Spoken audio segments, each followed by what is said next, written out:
everyone, welcome to my channel Ekansh. Hope you all are good.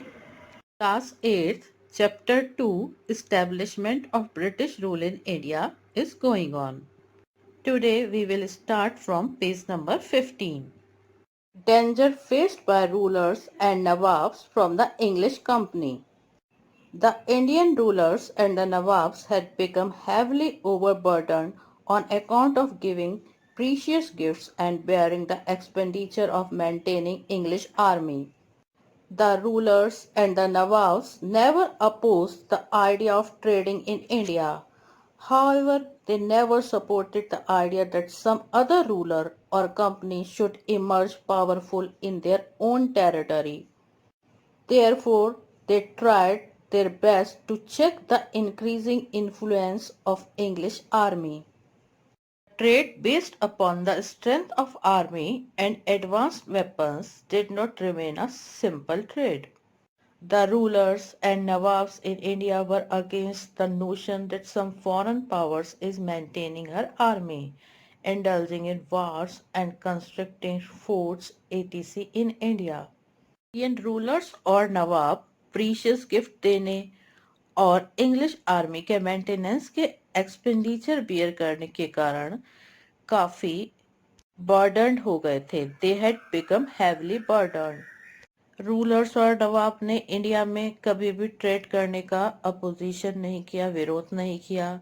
हालांकि उन्होंने कभी इस आइडिया का भी सपोर्ट नहीं किया कि किसी अन्य कंपनी या रूलर को उनकी अपनी टेरिटरी में शक्तिशाली होकर इमर्ज होना चाहिए.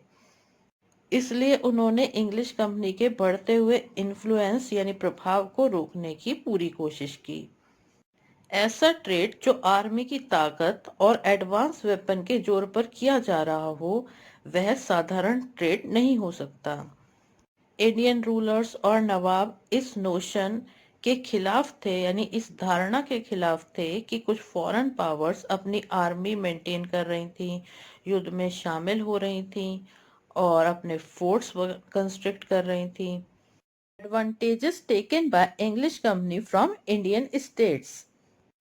The English East India Company and its officers enjoyed many advantages from Indian states and their rulers. Some of such advantages are briefed as under. 1. The officers and other employees of the company were also engaged in managing their own trading activities. They used to display their own goods as the goods of the company and thus avoided paying taxes. In this cunning way, not only the company was becoming richer, its officers and employees were also amassing plenty of wealth. The company used to pay between 5 to 40 pounds, but their actual annual expenditure was between 6,000 to 20,000 pounds. Company के officers और employees अपनी खुद की trading activities में लगे रहते थे. वे अपने गुड्स कंपनी के गुड्स के रूप में डिस्प्ले करते थे. इस प्रकार टैक्सेस का भुगतान करने से वे बच जाते थे. इन दिस कनिंग वे न केवल कंपनी रिच बन रही थी, बल्कि इसके ऑफिसर्स और एम्प्लॉयज भी खूब धन इकट्ठा कर रहे थे. कंपनी करीब 5 से लेकर 40 पाउंड के बीच में टैक्स पे करती थी, जबकि कंपनी के एनुअल एक्सपेंडिचर 6,000 से 20,000 पाउंड के बीच में थे. Under the protection of English company, many crooked and sycophants were busy in robbing and cheating the common man.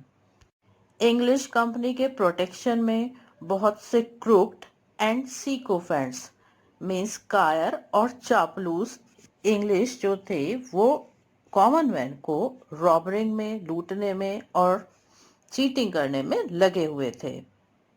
The officers of the company used to buy the goods of very high quality manufactured in India at a very low price by using forcible means.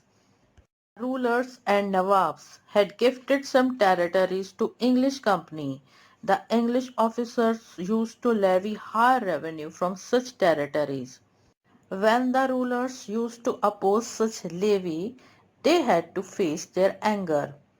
Very often the ruler so opposing was to be dethroned and replaced by such ruler not posing any obstacle in trading and in the administrative policy of the English company.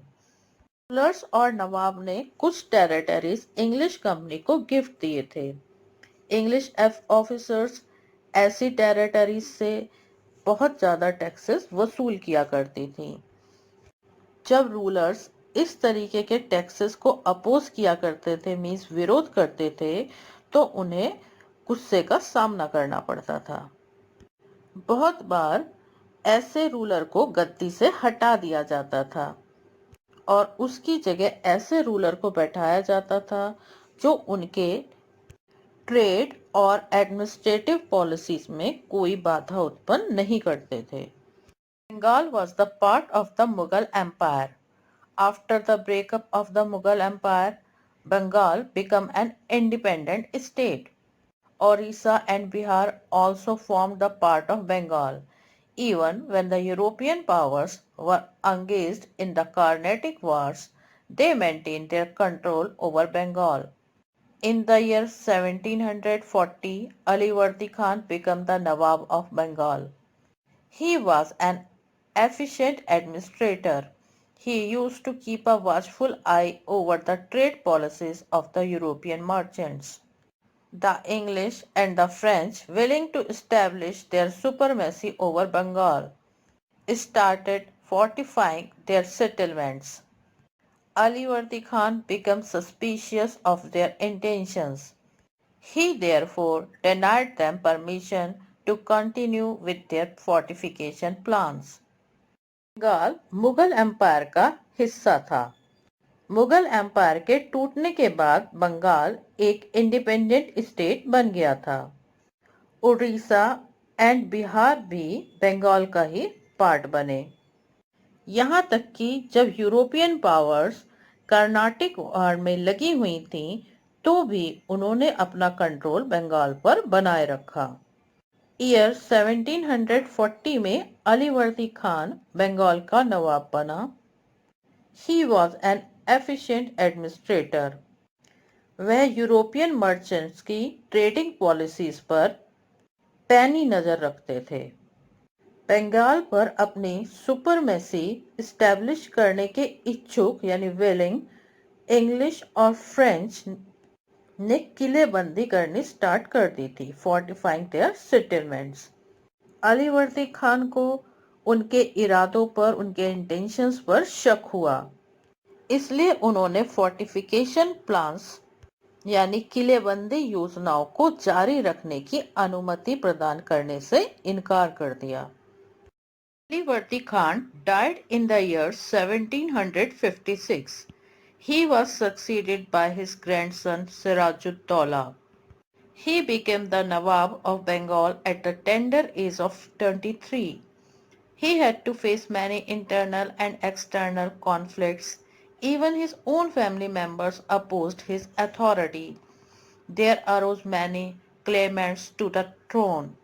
The French and the English powers were waiting for the occurrence of such kind of a troubled atmosphere in Bengal. Alivardi Khan की मृत्यु year 1756 में हुई थी। उनका उत्तराधिकारी उनका grandson Siraj-ud-Daulah था। वह 23 साल की टेंडर एज में यानी अल्प आयु में बंगाल के नवाब बन गए थे। उन्हें कई इंटरनल और एक्सटर्नल संघर्षों का सामना करना पड़ा।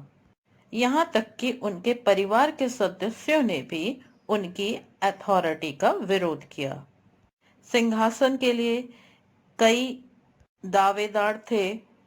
फ्रेंच और इंग्लिश पावर्स बंगाल में इस तरीके के एटमॉस्फेयर का वेट कर रही थी कि जब वहां पे वो खुद से ही आपस में गद्दी के लिए लड़ाई लड़ने लगे और उस समय वो उन पर वार कर सके। Like Alivardi Khan, Sirajud-Dowla too distrusted the European powers. They had added some new fortification to Fort Williams. Sirajud-Dowla ordered them to stop fortification. He also asked for the immediate demolition of the new fortification. The English replied that they were arming against the French designs of Chandranagore, but the Nawab was not convinced. The forces of Sirajud-Dowla marched towards Qasim Bazar and seized the English factory on June 1756. Thereafter, he marched towards Calcutta, present Kolkata, and captured it on 16th June 1756. The English governor, Roger Drake, and a large number of merchants escaped from Calcutta. Sirajud-Dowla seized all the English factories and wiped out their settlements from Bengal. Alivardi Khan की तरह सिराजुद्दौला ने भी European powers पर भरोसा नहीं किया। अंग्रेजों ने विलियम फोर्ट में कुछ नए फोर्टिफिकेशन ऐड किए थे, यानी उसे और बढ़ाया था। सिराजुद्दौला ने उन्हें रोकने का आदेश दिया और उन्होंने नए फोर्टिफिकेशन को तुरंत गिराने का आदेश दिया। डिमोलिशन मतलब गिरा देना। अंग्रेजों ने रिप्लाई दिया कि वो फ्रेंच के डिजाइन्स जो चांद्रनगौर में हैं उसके अगेंस्ट हथियारबंदी कर रहे हैं, यानी अपने किले को स्ट्रॉन्ग बना रहे हैं। सिराजुद्दौला इससे कन्विंस नहीं हुए। सिराजुद्दौला की सेना ने कासिम बाजार की ओर कूच किया और जून 1756 में इंग्लिश फैक्ट्री को सीज कर लिया, यानी जब्त कर लिया। उसके बाद उन्होंने कोलकाता की ओर कूच किया और 16 जून 1756 को फोर्ट विलियम्स पर कब्जा कर लिया। इंग्लिश गवर्नर रोजर ड्रेक और बहुत बड़ी संख्या में मर्चेंट्स कोलकाता से भाग निकले। सिराजुद्दौला ने सभी इंग्लिश फैक्ट्रीज को सीज कर लिया, मींस जब्त कर लिया, और बंगाल से उनकी सेटलमेंट्स यानी बस्तियों का सफाया कर दिया। वाइप्ड आउट मींस सफाया करना। Robert Clive, the hero of Arcot, was sent to Bengal with a relieving force. His forces provided much needed relief to the British forces and recaptured Fort Williams. However, the forces of the enemy of Sirajuddaulah supported Robert Clive. Mir Jafar, the commander of the Nawab's army, conspired with Robert Clive. Under the circumstances, Sirajuddaulah was compelled to accept the English demands. In return for the services provided by Mir Jafar, he was offered the Nawabship of Bengal. ऑर्कट के hero Robert Clive को राहत दल के साथ बंगाल भेजा गया। Relieving force मतलब राहत दल। उसकी इस सेना ने यानी फोर्सेस ने ब्रिटिश फोर्सेस को बहुत राहत प्रदान की और उन्होंने फोर्ट विलियम्स को रिकैप्चर कर लिया, यानी फिर से अपने कब्जे में ले लिया। हालांकि सिराजुद्दौला के दुश्मनों ने रॉबर्ट क्लाइव का सपोर्ट किया, जिसमें मीर जाफर भी थे। मीर जाफर नवाब की आर्मी के कमांडर थे। उन्होंने रॉबर्ट क्लाइव के साथ साजिश रची। कंस्पायर्ड मतलब साजिश। इस परिस्थिति में सिराजुद्दौला को इंग्लिश डिमांड्स के आगे यानी उनकी मांगों के आगे झुकना पड़ा। मीर जाफर द्वारा दी गई सेवाओं के बदले में उन्हें बंगाल की नवाबशिप पेश की गई।